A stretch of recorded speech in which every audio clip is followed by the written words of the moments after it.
Hello friends.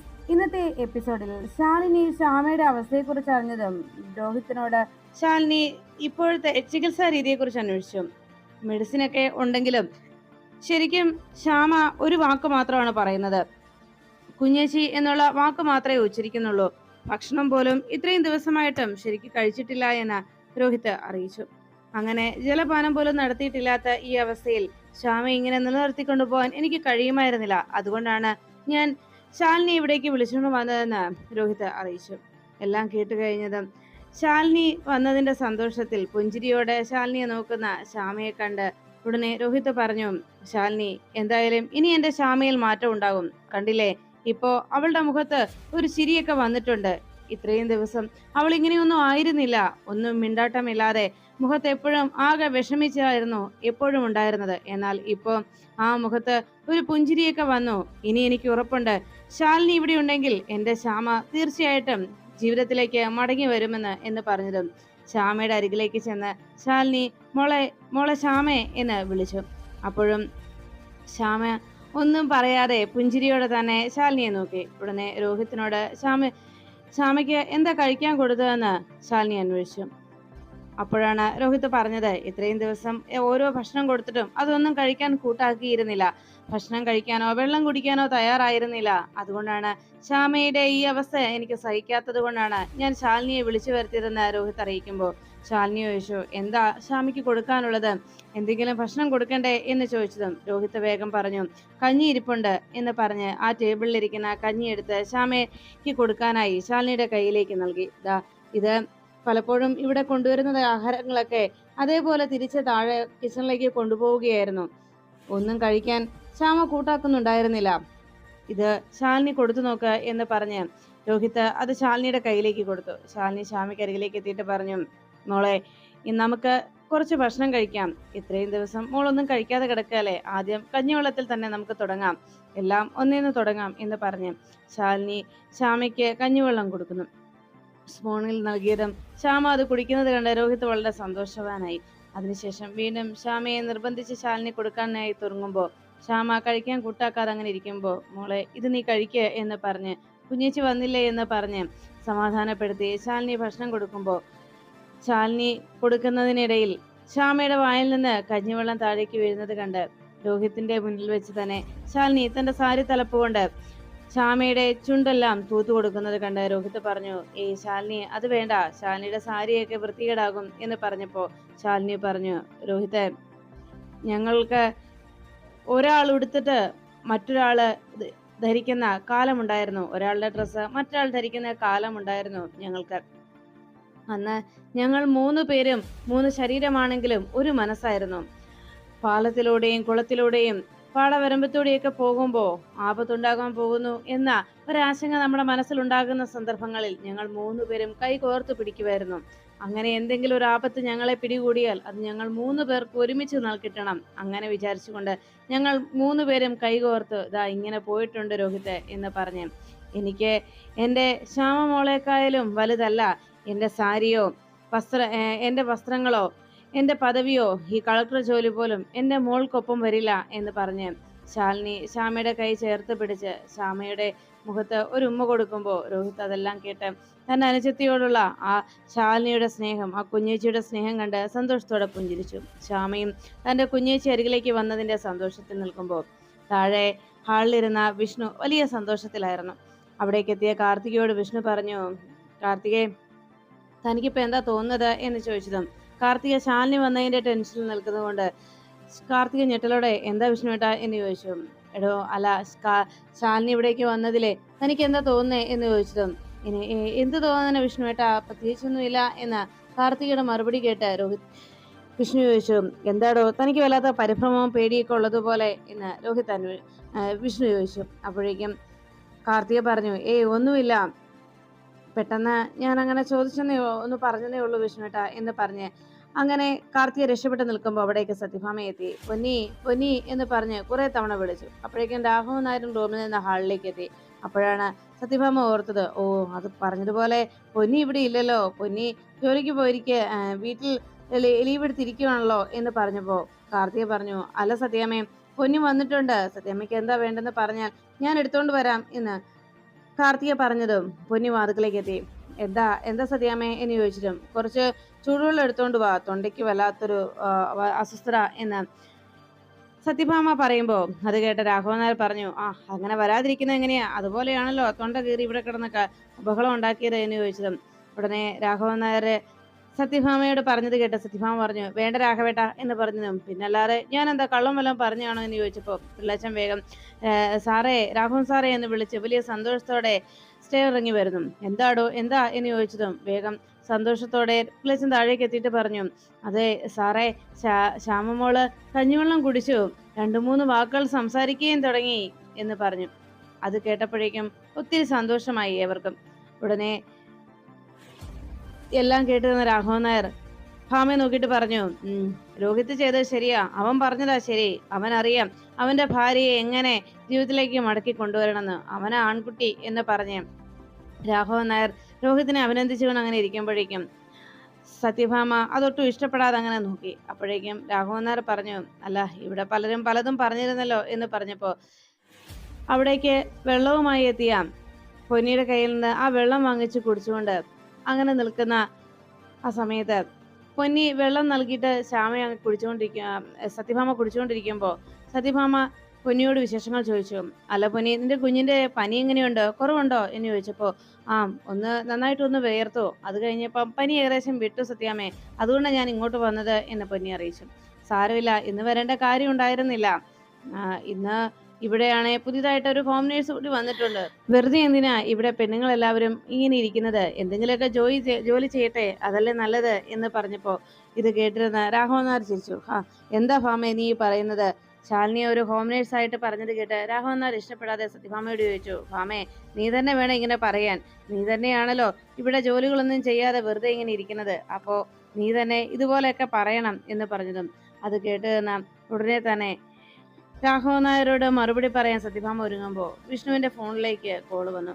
Vishnu വേഗം call attend ചെയ്തതും ആ ഫോൺ വിളിച്ച ആളുകളുടെ വാക്കുകൾ കേട്ട് വിഷ്ണു ഞെട്ടലോടെ ചാടി എഴുന്നേറ്റു. എന്താ നിങ്ങൾ ഈ പറയുന്നത് എന്ന് ചോദിച്ചു. അപ്പോഴാണ് വീണ്ടും വിഷ്ണു ചോദിച്ചത്, ശരി ഞാൻ അന്വേഷിക്കാം എന്ന് പറഞ്ഞ് വിഷ്ണു ഫോൺ വെച്ചു. അപ്പോഴേക്കും എന്താ പറ്റിയത് എന്ന് രാഘവൻ നായർ ചോദിച്ചു. രാഘവൻ നായർ ചോദിച്ചതിന് ആശങ്കയോടെ വിഷ്ണു പറഞ്ഞു, അത് പിന്നെ അച്ഛാ, നമ്മുടെ പപ്പിമോള് സ്കൂളിൽ ചെന്നിട്ടില്ല എന്ന് സ്കൂളിൽ നിന്നാണ് ഇപ്പൊ വിളിച്ചു പറഞ്ഞത്, പപ്പിമോള് മിസ്സിംഗ് ആണെന്ന് എന്ന് പറഞ്ഞതും എല്ലാവർക്കും ആകെ ആശങ്കയായി. സത്യഭാമ ചാടി ഇരുന്നേറ്റിട്ട് ചോദിച്ചു, പപ്പിമോളെ കാണാനില്ലെന്നോ, എന്താ വിഷ്ണു ഈ പറയുന്നത് എന്ന് അന്വേഷിച്ചതും വിഷ്ണു ആകെ ടെൻഷനോടെ നിന്നു. അപ്പോഴാണ് ശാലിനിയുടെ ഫോണിലേക്ക് കോൾ വന്നത്.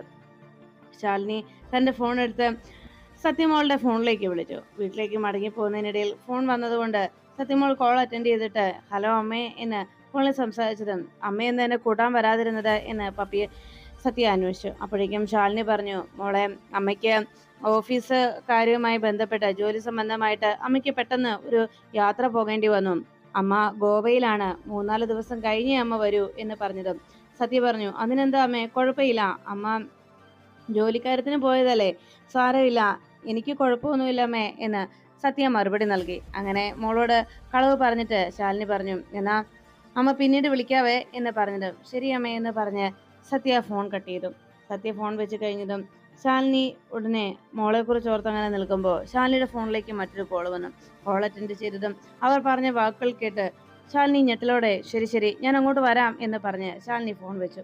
അതിനുശേഷം ക്ഷേത്രത്തിൽ താൻ ഭിക്ഷയാചിച്ച് കിട്ടിയ പണവുമായിട്ട് ആ തുകയുമായി അങ്ങനെ നിൽക്കുകയാണ് കുട്ടികൾ. പിള്ളേരങ്ങനെ നിൽക്കുന്നത് കണ്ടതും അവിടെ നിന്നുകൊണ്ട് പപ്പി തൻ്റെ കൂടെയുള്ള കുട്ടികളെ എല്ലാവരെയും അരികിൽ നിർത്തിയിട്ട് ദേവിയോട് പറഞ്ഞു, കാളിയമ്മേ, എൻ്റെ അമ്മയ്ക്ക് ഭേദമാക്കി തരണേ, എൻ്റെ അമ്മയുടെ കുഞ്ഞേച്ചി എത്രയും വേഗം വീട്ടിലേക്ക് വരണേ, എൻ്റെ അമ്മ പഴയതുപോലെ ആകണേ, എൻ്റെ അമ്മ എന്നെ മോളേന്ന് വിളിക്കണം, കാളിയമ്മേ, എനിക്ക് ഭിക്ഷയാചിച്ച് ഇത്രേ കിട്ടിയുള്ളൂ, ഇവരെല്ലാവരും എൻ്റെ ഒപ്പം ഭിക്ഷയാചിച്ചതാണ്, എൻ്റെ അമ്മയ്ക്ക് വേണ്ടി ഇവരെല്ലാവരും എനിക്ക് കൂട്ടുവന്നു എന്ന് പറഞ്ഞ് പപ്പിമോള് തൻ്റെ കയ്യിൽ ഭിക്ഷയാചിച്ച് കിട്ടിയ തുകയും കയ്യിൽ പിടിച്ചുകൊണ്ട് കാളിയമ്മയുടെ മുന്നിൽ അങ്ങനെ നിൽക്കുന്നു. അപ്പോഴാണ് അവര് കുട്ടികളെയും 3-4 കുട്ടികളെയും പപ്പിമോൾക്കൊപ്പം നിർത്തിയിട്ട് അപ്പുറത്ത് മാറി നിന്ന സരോജം അവർ സംസാരിക്കുന്നത് പപ്പിമോളെ സഹായിച്ച് കുട്ടികളെ എല്ലാം നോക്കി പുഞ്ചിരിയോടെ സരോജാമ്മ നോക്കി നിൽക്കുമ്പോൾ പെട്ടെന്ന് അവിടെ നിന്ന് പപ്പി പറഞ്ഞു, ദാ ഇത്രയും ആണ് ഞങ്ങൾക്ക് കിട്ടിയതെന്ന് പറഞ്ഞ്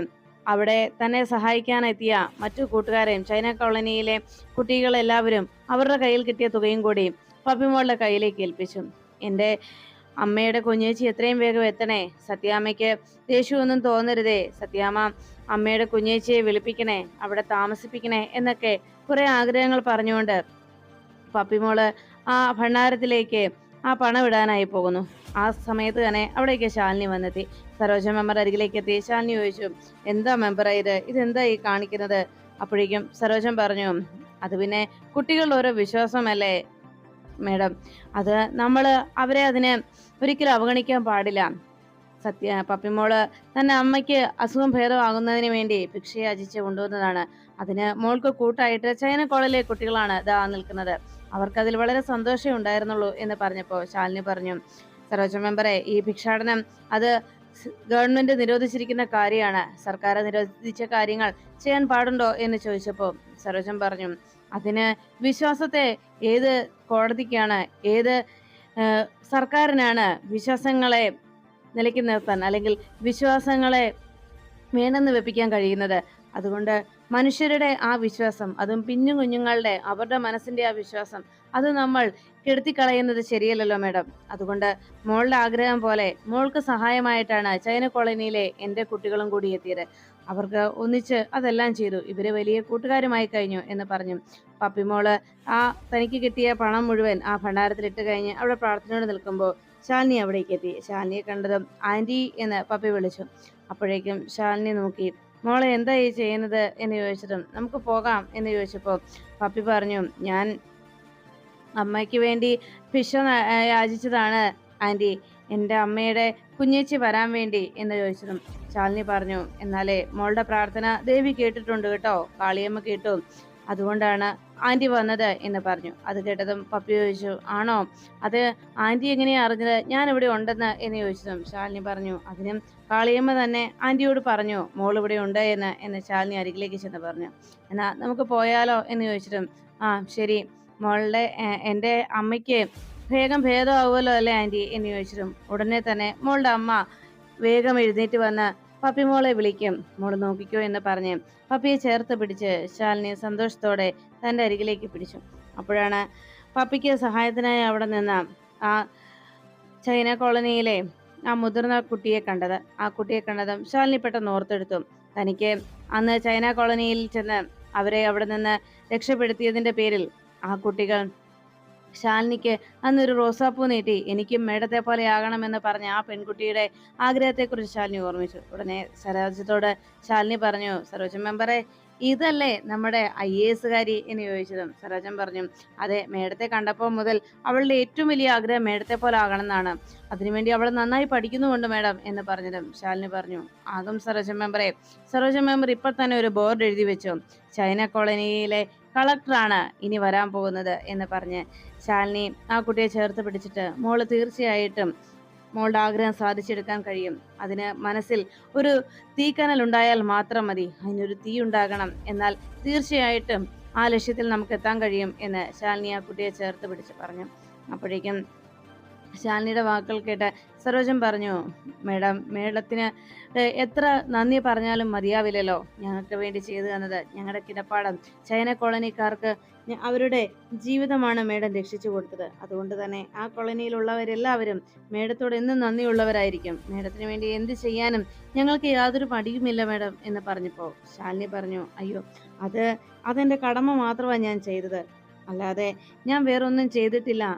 അന്നത്തെ ആ പ്രവൃത്തിക്ക് എന്നോട് നന്ദിയും പറഞ്ഞല്ലോ എന്ന് ചോദിച്ചതും ശാലിനിയോട് സരോജ മെമ്പർ പറഞ്ഞു, അങ്ങനെ അന്ന് മേഡം ചെയ്തത് കടമയാണെങ്കിൽ ഇത് കുട്ടികൾ അവരുടെ അമ്മയ്ക്കും അവരുടെ സ്നേഹിക്കുന്നവർക്കും വേണ്ടി അവർ ചെയ്യുന്ന കടമയാണ്. ഇതിനെ ഒന്നും നമുക്ക് തിരുത്താനോ ചോദ്യം ചെയ്യാനോ കഴിയില്ല മേഡം എന്ന് പറഞ്ഞതും സരോജത്തെ നോക്കി ചിരിച്ചുകൊണ്ട് ശാലിനി പറഞ്ഞു, എന്നാ മെമ്പറെ, ഞങ്ങൾ ഇറങ്ങട്ടെ. അങ്ങനെ പറഞ്ഞുകൊണ്ട് ശാലിനി അവരോട് യാത്ര പറഞ്ഞ് ഇറങ്ങുന്നു. അപ്പോഴാണ് സത്യഭാമയുടെ അരികിലേക്ക് പിള്ളേച്ചൻ ഓടിയെത്തിയത്. രാഘവൻ നായരും വാതുക്കൽ കാത്തു നിൽക്കുകയാണ് കുട്ടിയുടെ പപ്പിമോളെ കുറിച്ചുള്ള വിവരം അറിയാൻ. അപ്പോഴേക്കും പിള്ളേച്ചൻ അവിടേക്ക് ഓടിയെത്തിയിട്ട് പറഞ്ഞു, അതെ, രാവിലെ പപ്പിമോള് സ്കൂളിൽ ചെന്നിട്ടുണ്ടായിരുന്നു, അകത്തേക്ക് ക്ലാസ് റൂമിലേക്ക് ചെന്നില്ല. അവിടെ കുറച്ചു നേരം പറ്റിക്കൂടി നിന്നിട്ട് കുട്ടി വേറെ പുറത്തേക്ക് ഇറങ്ങി പോവുകയായിരുന്നെന്നാണ് കോളേജുകാർ സ്കൂളിലുള്ളവർ പറയുന്നത്. അത് കേട്ടപ്പോഴേക്കും സത്യമാകെ ഞെട്ടലോടെ നോക്കി. അല്ല, അതെന്താ അവര് സ്കൂളിൽ വന്നിട്ട് കുട്ടിയെ കാണാതിരുന്നത് എന്ന് ചോദിച്ചതും ഉടനെ പിള്ളാച്ചൻ പറഞ്ഞു, ഇപ്പോഴും സ്കൂളുകാരെ നമ്മളെ വിവരം അറിയിക്കുമായിരുന്നില്ല സത്യാമ്മേ, അവർക്കറിയാൻ പാടില്ലായിരുന്നു. പക്ഷെ ഇന്ന് ഉച്ച സമയത്ത് സംശയാസ്പദമായ രീതിയിൽ അവിടെ ചില ബംഗാളികർ ഒക്കെ വന്നത് കണ്ടുകൊണ്ടാണ് അവര് CCTV ഫോട്ടോസുകൾ നോക്കിയത്. കാരണം ഏതെങ്കിലും കുട്ടി മിസ്സിംഗ് ആയിട്ടുണ്ടോ എന്ന ഒരു സംശയം ദൂരീകരിക്കാനായിട്ട്. അപ്പോഴാണ് പപ്പിമോളെ കാണാനില്ല എന്നുള്ള കാര്യം അവർ കണ്ടെത്താൻ കഴിഞ്ഞത്. എന്നാ ഈ കാര്യം താൻ വേഗം പോലീസിനെ അറിയിച്ചോ എന്ന് ചോദിച്ചിട്ടും സ്കൂളിൽ നിന്ന് അവര് പോലീസ് സ്റ്റേഷനിൽ വിവരം അറിയിച്ചിട്ടുണ്ടോ മാഡം എന്നറിയിച്ചു സത്യാമ്മേ എന്ന് പറഞ്ഞതും ഉടനെ രാഘവൻ നായർ ചോദിച്ചു, എടോ അങ്ങനെ അതുകൊണ്ട് കാര്യം നിർത്തിയോ? നമ്മള് അന്വേഷിച്ച് പോകണ്ടേടോ പിന്നാലെ, നമ്മളും പരാതിപ്പെടാൻ പോകണ്ടേ? പോലീസുകാരുടെ കാര്യമാണ്. അവര് വേണ്ട രീതിയിൽ അവരൊരിക്കലും ഈ കാര്യത്തിനായി മുന്നിട്ടിറങ്ങില്ല. അവർക്ക് ആയിരങ്ങളിൽ ഒരു പരാതി മാത്രമായിരിക്കും ഇത്. പക്ഷേ അവരുടെ കാഴ്ചപ്പാടിൽ ഇതുപോലെ സ്കൂളിൽ നിന്ന് ക്ലാസ് കട്ട് ചെയ്ത് പലയിടങ്ങളിൽ കറങ്ങി നടക്കുന്ന കുട്ടികളുണ്ട്. അതിനുശേഷം വൈകുന്നേരം വീട്ടുകാർ പോലും അറിയാതെ, സ്കൂളുകാരും അറിയാതെ സ്കൂളിൽ പോയി എന്ന അതേ ഭാവത്തിൽ തന്നെ തിരിച്ചു മടങ്ങി വീട്ടിലേക്ക് എത്തുന്നവരുമുണ്ട്. ആ ഗണത്തിൽപ്പെട്ട കുട്ടിയാവും നമ്മുടെ കുഞ്ഞെന്ന് ചിന്തിച്ച് അവര് ചിലപ്പോൾ അന്വേഷണം അമാന്തിക്കും.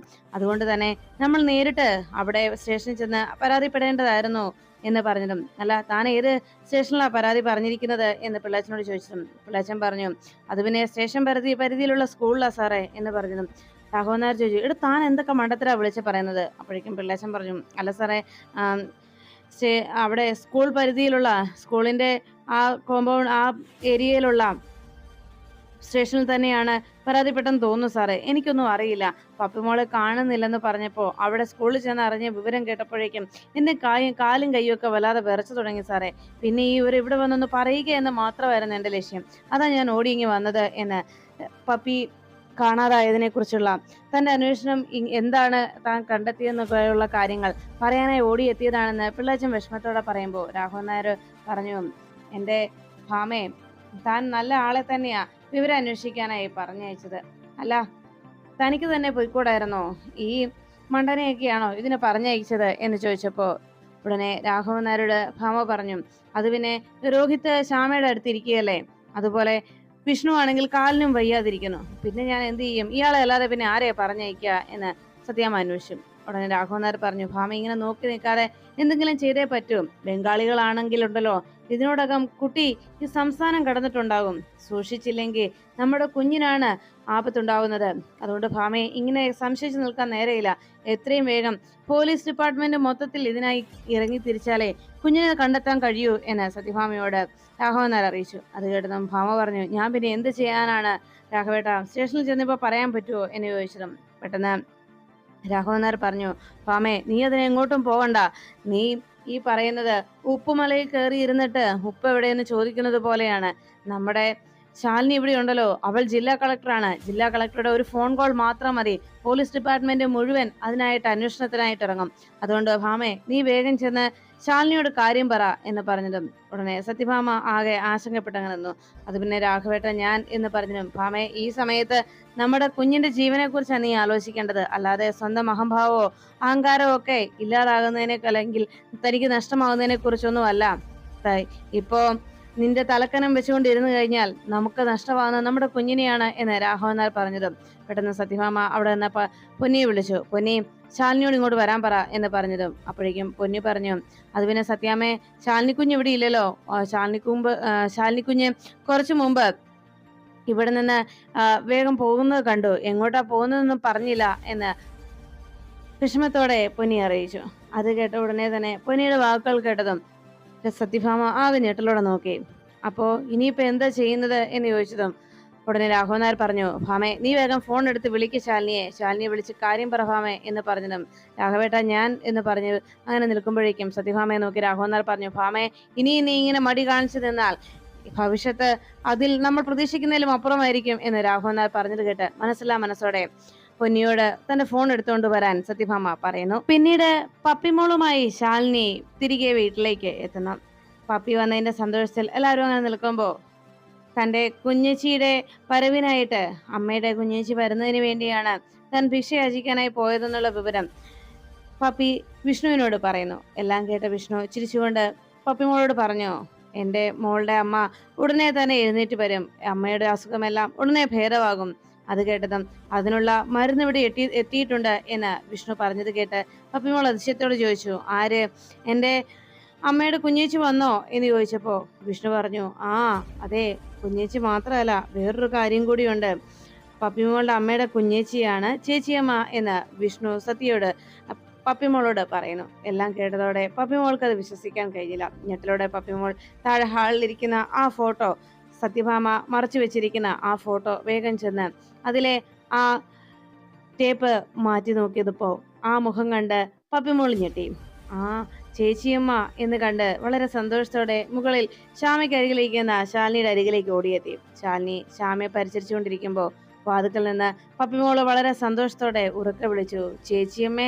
ആ വിളി കേട്ടതും ശാലിനി ഞെട്ടലോടെ പപ്പിമോളെ നോക്കുന്നു.